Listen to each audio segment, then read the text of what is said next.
오늘은 봉독해 주신 말씀을 가지고 사랑을 믿습니다, 이런 제목의 말씀 함께 나누도록 하겠습니다.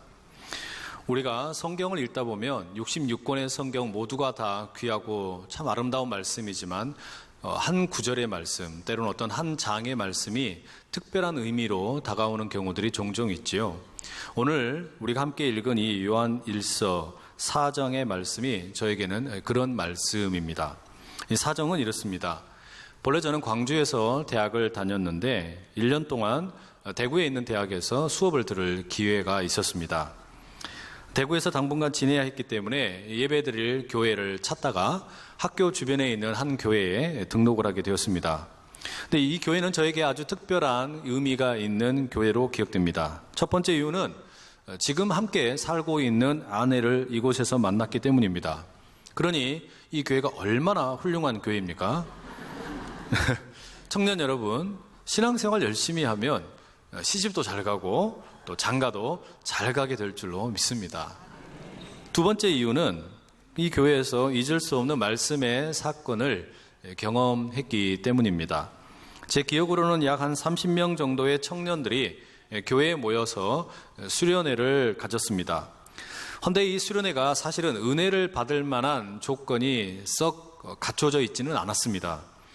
시설이 아주 좋았거나 찬양팀이 아주 세련되었거나 또 청년부를 섬기던 목사님의 말씀이 아주 빼어나게 좋았던 것도 아니었습니다. 오히려 찬양이 끝나고 난 다음에 설교 시간이 되면 대부분의 청년들이 졸거나 딴짓을 하는 그런 분위기였습니다. 그런데 도저히 이성적으로는 설명이 되지 않는 그런 이상한 신비한 경험이 저에게 있었습니다. 당시 수련회 설교 본문의 말씀이 오늘 우리가 함께 읽은 요한일서 4장 말씀이었습니다. 이 말씀을 전하시는 목사님의 목소리 톤이 상당히 가늘고 얇은 높은 톤이었는데 그래서 참 집중하기 어려웠습니다. 그런데 성경 본문에 이 글자 하나하나가 마치 살아서 꿈틀거리는 것처럼 저에게 찾아오는 묘한 경험을 했습니다. 특히 16절의 말씀에 하나님은 사랑이시라, 이 말씀을 듣는데 갑자기 이 사랑이라는 글자가 이 성경책으로부터 튀어나와서 허공에서 맴돌다가 제 몸속으로 파고드는 것 같은 그런 묘한 경험을 하게 된 것이죠. 사랑이라는 두 글자에 부딪히니까 마치 고압 전류에 감전된 것처럼 꼼짝할 수가 없었고 영적인 감격이 일어났습니다. 창피한 줄도 모르고 그 자리에서 펑펑 울었습니다. 주변의 사람들이 졸고 있다가 무슨 일이 일어났나 싶어서 저를 쳐다보고 의아하게 바라보았습니다.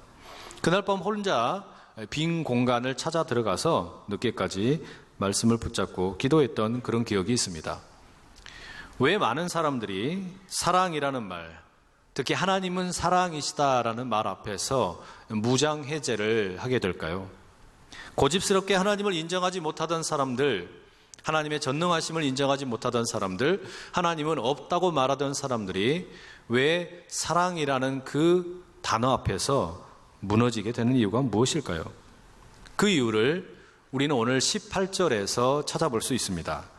18절 말씀에 이렇게 기록하지요. 사랑 안에 두려움이 없고 온전한 사랑이 두려움을 내쫓나니 두려움에는 형벌이 있습니다. 두려워하는 자는 사랑 안에서 온전히 이루지 못하였느니라.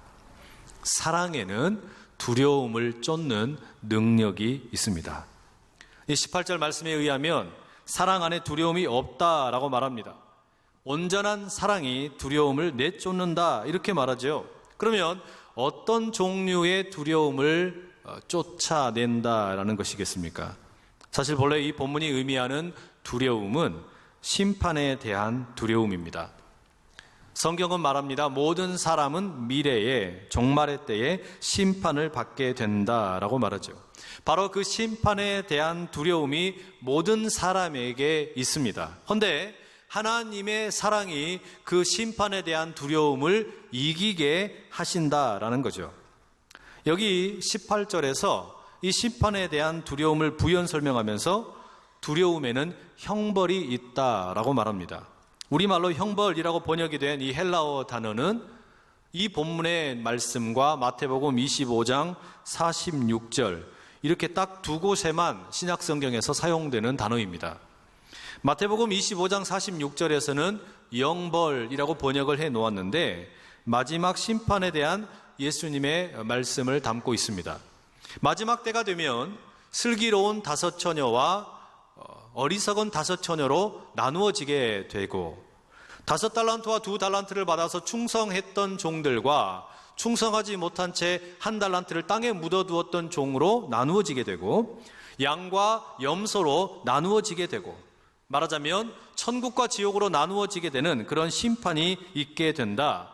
이게 형벌이라는 단어가 사용된 맥락입니다. 그러니 형벌이라는 이 말 속에는 마지막 심판의 때에 나누어지게 된다라는 의미가 담겨 있게 되죠.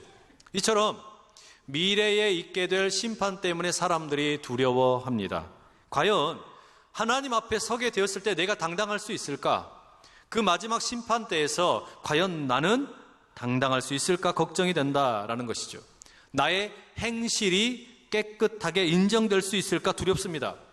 최후의 심판이 두렵고 형벌이 두렵고 나누어지는 것이 두려우니까 그러다 보니까 사람들이 생각을 합니다. 아예 그런 마지막 심판은 없다고 생각을 하자. 다 거짓이라고 생각을 하자. 그러면 이 땅에서 사는 것이 전부이니까 편하게 살 수 있지 않겠느냐라고 착각을 합니다. 그러나 성경은 말하지요. 그런 생각은 모두가 다 자기 최면이고 착각일 뿐이다 라고 말합니다. 성경은 우리에게 분명히 말합니다. 미래 심판은 반드시 있을 것이고 그것은 분명 모든 사람에게 두려운 일이 될 것이라고 말합니다. 이 세상의 전부가 아니라는 말씀입니다. 그런데 세상 사람들이 마지막 심판이 두려워서 벌벌 떠는 이런 경우도 있지만 때로는요 교회 안에 있는 성도들에게도 두려움이 있습니다. 반대의 경우입니다. 하나님의 말씀을 믿고 교회를 다닙니다. 예배를 드립니다. 신앙생활을 합니다. 그런데 최후 심판에 대한 믿음은 있지만 두려움이 있습니다. 무엇이 두려운 걸까요? 세상이 두렵습니다. 세상이 두려운 겁니다. 과연 이 세상에서 내가 제대로 살 수 있을지 두려워합니다. 가진 것이 없는데, 돈이 없는데, 건강이 좋지 않은데, 내 가정이 그렇게 썩 내세울 것이 없는데 이 세상에서 잘 살 수 있을까 두려워한다라는 말입니다. 저에게는 그런 두려움이 있었습니다. 최후 심판에 대한 두려움이 아니라 예수님 믿지만 어릴 때부터 교회를 다녔지만 세상에 대한 두려움이 있었습니다. 믿음이 있었지만 믿음대로 세상을 살려고 하니까 오히려 세상이 훨씬 더 크게 보이더라는 말입니다. 게다가 부모님은 제가 태어나자마자 저를 목회자로 서원을 하셨다고 합니다. 뭐 하려고 그렇게 하셨을까요? 그 말씀이 두려웠습니다. 목회자로 살아갈 자신이 없었습니다. 하나님보다 세상이 훨씬 더 커 보였기 때문에 두려운 것입니다. 두려움은 이미 그 자체로 저에게는 형벌이었고 심판이었습니다. 부모님께서 저를 목회자로 서원하셨다고 하셨지만 저는 목회할 생각이 조금도 없었습니다. 그저 돈이나 많이 벌면 좋겠다라는 소박한 소망이 있었습니다. 가난한 집안을 일으키는 것이 내가 마땅히 해야 할 일이다라고 생각을 한 것이죠. 다만 마음의 한켠에는 이런 생각이 있었어요. 만약 하나님께서 저를 목회자로 부르시려면 목회에 대한 소명을 분명하게 들려주시든지 신학 공부에 대한 비전을 보여주시든지 교회를 세우라고 말씀을 하시든지 선교를 나가라고 말씀하시든지 무언가 분명한 징표가 있어야 한다라고 생각했습니다. 그런데 아무리 그런 징표를 기다려도 소식이 없었습니다. 징표도 없고 비전도 없고 소명도 없다라고 생각을 한 것이죠. 바로 그 수련회가 있기 전까지 그랬습니다. 하나님의 부르심은 요한아, 너 목사해라, 너 신학 공부해라, 너 교회를 세워라, 너 선교지에 가라, 이렇게 찾아오시지 않더라라는 말입니다. 오히려 하나님께서 저에게 찾아오신 음성은 뜻밖에도 사랑한다라는 음성이었습니다. 하나님은 저에게 선명하게 목사 노릇해라, 교회 세워라, 선교지에 가라, 신학 공부해라 이렇게 말씀하시는 게 아니라 내가 너를 사랑한다라고 말씀을 하시는 거예요. 하나님은 사랑이라고 말씀을 하시는 겁니다. 왜 그러셨을까요? 사랑. 하나님의 사랑을 분명하게 들려주셔서 이 18절의 말씀처럼 그 사랑이 제 안에 물들어 있던 세상에 대한 두려움을 이기게 하려고 하셨던 것이죠. 세상이 무섭고 세상에 쫄아서 하나님에 대한 생각보다 세상에 대한 생각으로 가득 차 있었던 이 마음을 깨끗하게 정화시키기 원하셨던 겁니다. 그래서 하나님께서는 저에게 사랑한다라는 음성으로 찾아오셨습니다. 여러분도 그렇지 않습니까? 이 주일날 하고 싶은 일들 많이 있고 해야 될 일도 많이 있는데 하나님께서 여러분을 이 예배의 자리로 부르셨습니다. 그런데 하나님께서 여러분을 부르실 때 너는 성도가 되어라, 그리스도인이 되어라, 교회에 가라, 헌금 생활을 해라, 예배를 드려라, 이런 말씀 하시던가요? 천만의 말씀입니다. 하나님께서 여러분에게 장로가 되라, 안수집사가 되라, 권사가 되라, 집사가 되라, 이렇게 말씀하시더냐는 말입니다. 하나님께서는 우리에게 무엇이 되어라, 무엇을 하여라, 이렇게 말씀하시지 않습니다. 그럼 여러분, 우리가 이 자리에 앉아 있는 이유가 무엇입니까? 우리가 이 시간에 지금 이 자리에 앉아서 예배를 드리는 이유가 무엇입니까? 우리 각자를 향하여 하나님께서, 하나님은 사랑이시다고, 하나님께서 우리를 사랑하신다고, 하나님의 사랑이 세상에 대한 두려움을 이긴다고, 하나님의 사랑이 최후 심판의 두려움을 이긴다고, 내가 너를 사랑한다고, 내가 너를 사랑한다고, 내가 너와 함께한다고 말씀하시는 하나님의 그 사랑의 음성 때문 아니겠습니까? 우리는 그 하나님의 사랑의 음성을 듣고 오늘 이 자리에 나왔습니다. 여러분, 그렇기 때문에 저는 오늘 이 설교의 제목처럼 사랑을 믿습니다. 무슨 사랑을 믿는 겁니까? 세상이 들려주는 사랑이 아니라, 사람들이 줄 수 있는 사랑이 아니라 하나님께서 우리에게 보여주시는 그 사랑을 믿습니다. 9절 말씀에 이렇게 말하지요. 하나님의 사랑이 우리에게 이렇게 나타난 바 되었으니 하나님이 자기의 독생자를 세상에 보내심은 그로 말미암아 우리를 살리려 하심이라. 이 말씀이 너무 기가 막힌 거예요. 전능하신 하나님께서, 이 세상을 다 지으신 하나님께서, 이 온 우주를 지배하시고 다스리시는 하나님께서 우리의 사랑을, 하나님의 사랑을 우리에게 보여주셨다라고 말하는 겁니다. 독생자 아들 예수 그리스도를 우리에게 내어주셨다라고 말하는 겁니다. 아니, 도대체 내가 뭐라고, 내가 무슨 가치가 있다고 하나님이 나를 이렇게 사랑하시는 걸까?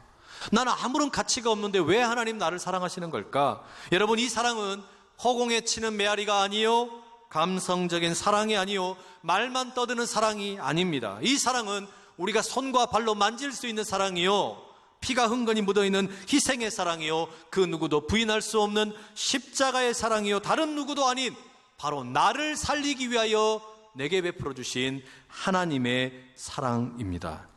그런데 여러분, 이런 사랑을 하나님께서 베풀어 주셨는데 어찌 그 사랑을 믿지 않을 수 있겠습니까? 하나님께서 이 사랑을 우리에게 주셔서 하나님의 그 놀라운 은혜를 베풀어 주셨는데 어찌 우리가 계속해서 세상 앞에 쫄고 있고, 세상 앞에서 벌벌 떨고 있고, 나를 알아주지 않는다고 계속해서 섭섭해하고, 때로는 최후 심판 앞에서 내가 무언가를 해서 능력이 있음을 증명해야 된다고 생각하며 살 수 있겠습니까? 전능자를 어찌 우리가 모른다고 살 수가 있겠냐라는 말이에요. 도저히 그럴 수가 없는 겁니다. 그래서 예수님을 핍박하고 예수님 믿던 자들을 잡아다 죽이려고 하던 사도 바울이, 사울의 삶을 살다가 사도 바울이 되어서 이제 로마서를 기록할 때 5장 8절에 이렇게 말합니다. 우리가 아직 죄인 되었을 때에 그리스도께서 우리를 위하여 죽으심으로 하나님께서 우리에 대한 자기의 사랑을 확증하셨느니라. 내가 뭔가 자격이 있어서 찾아오신 사랑이 아니고, 나는 죄인인데, 자격이 없는데, 아무런 사랑을 받을 만한 그런 능력도 자격도 없는데 하나님께서 나를 향하여 사랑을 확증해 주시는데, 이 사랑의 확증이 예수 그리스도 하나밖에 없는 독생자 예수님을 보내주심으로 우리를 향한 사랑을 확증해 주셨다는 거예요. 미칠 노릇입니다. 믿을 수 없는 사랑입니다. 어떻게 전능하신 하나님께서 이 온 우주를 지으시고 지배하시고 다스리시는 그 하나님께서, 아니, 나를 위해서, 어떻게 나 같은 자를 위해서 하나님께서 이런 사랑을 베풀어 주실까? 여러분, 우리 주님은 그런 사랑으로 우리를 확증해 주셨습니다. 이 사랑이 이 세상에 살고 있던 수없이 많은 사람들을 변화시켰습니다. 이 하나님의 사랑, 독생자 아들 예수 그리스도를 십자가에 못 박기까지 내어주신 이 하나님의 사랑이 수많은 사람들을 자기 중심적인 삶으로부터 돌이키게 하였고, 하나님만 붙들고 살아가는 삶으로 헌신하게 만들었고, 세상을 사랑하는 것이 아니라 하나님을 사랑하는 인생 되도록 변화시키셨다는 말입니다. 여러분, 기왕 예수 믿기로 작정했으니 대충 믿는 인생이 아니라 그 하나님의 사랑 앞에 온전히 응답하며 나가는 하나님의 백성들 다 되실 수 있기를 간절히 축복합니다.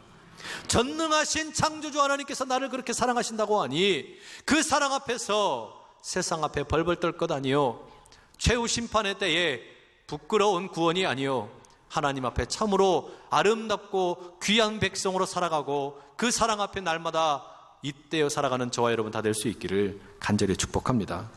여러분, 사랑을 믿습니다. 하나님의 사랑을 믿습니다. 그 사랑에 미쳐서 살아가는 저와 여러분 될 수 있기를 간절히 소원합니다. 제가 캐나다 토론토로 박사과정 유학을 떠나기 전에 이런 일이 있었습니다. 당시에 섬기던 교회에 토론토의 어느 교회 목사님께서 방문하셔서 말씀을 전하시는 그런 일이 있었습니다. 이 목사님께서 설교 시간에 북한 선교에 대한 이야기를 참 감동적으로 들려주셨습니다.